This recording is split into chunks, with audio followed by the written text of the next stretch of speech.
Hi! In this video we are going to show you how to work on the programming assignments. We show you how to download them, how to import them into Eclipse, how to test your code, and how to submit your solutions using SBT.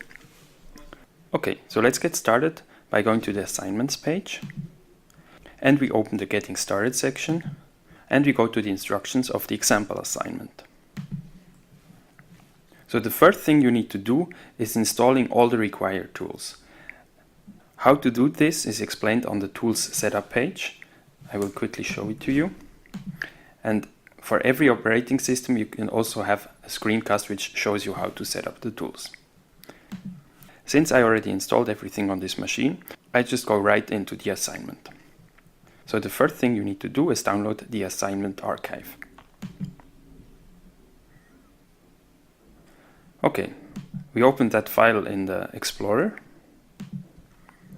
And now I will extract the assignment archive into my home directory. So I right click, select Extract All, and I will create a new directory in my home folder which I will use for the programming assignments. So I go to my home directory, I create a new folder, I call it ProgFun Assignments.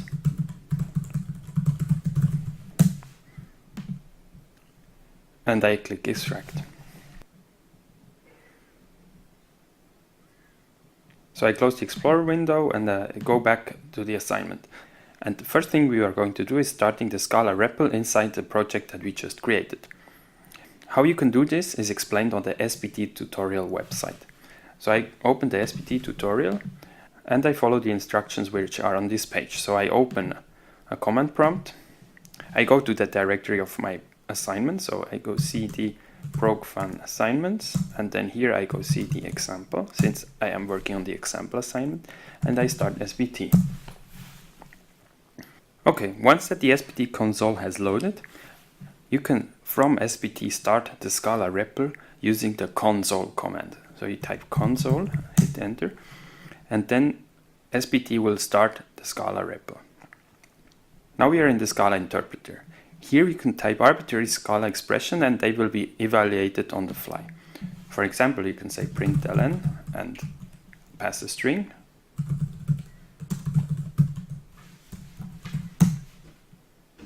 And the println command will be evaluated. That is how we recommend that you start the Scala interpreter during this class.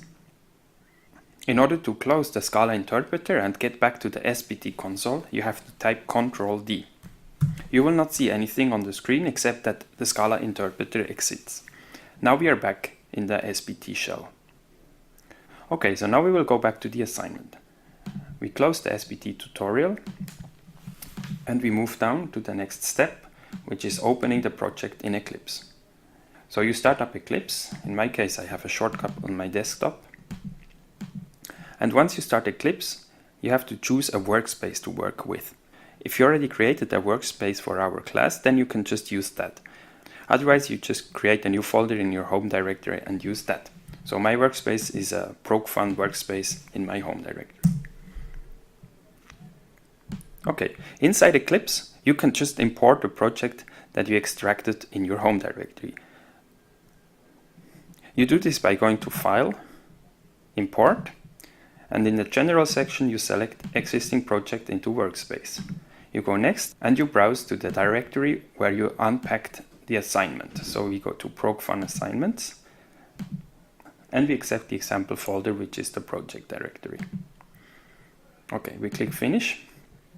And now we already have the source code imported into Eclipse. So we open up the project and in the source folder source main Scala, in the package example, you see the file lists.scala, which is the file that we actually have to work on during this assignment.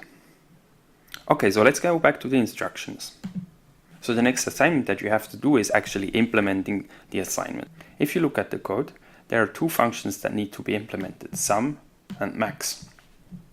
Both functions are currently defined with a triple question mark, which means they are not yet implemented. Okay, in this case I will not do a real implementation, but just return 0 for both of them, which is obviously wrong, but I don't want to spoil the solution. So let's go back to the assignment. The next step is running your code. There are two ways to run your code. You can start a Scala REPL and use the functions that you just implemented in Eclipse in the Scala REPL. For that, we go to the command prompt. We go back to the Scala REPL by typing console. And now we have another look at the source code. So the two functions that we just implemented are defined in an object list, which in fact lives in package example. So if you want to use the functions, we have to either use the full name example.list.sum, or we can also import the members of this object into the REPL. In order to import it, we just type import example.lists._, which means everything.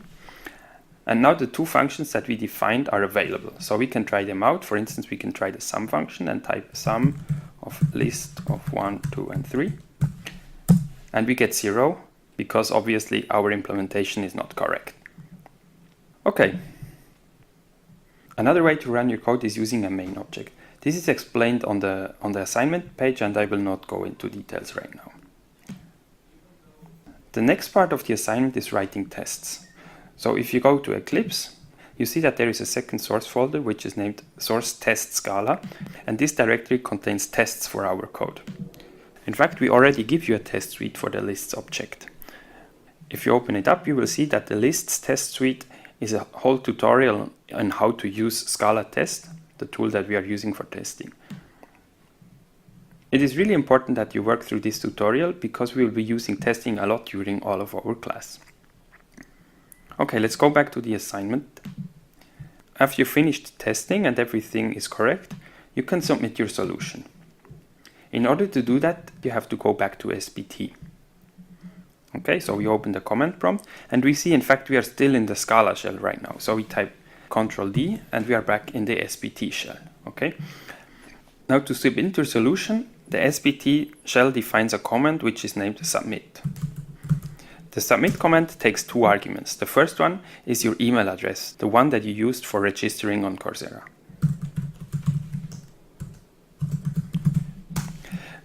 The second argument to the submit command is your submission password. The submission password is not the password that you use for logging in. Instead, the submission password can be obtained at the course website. So we go to the course website and we scroll up and you have to go to the assignments page.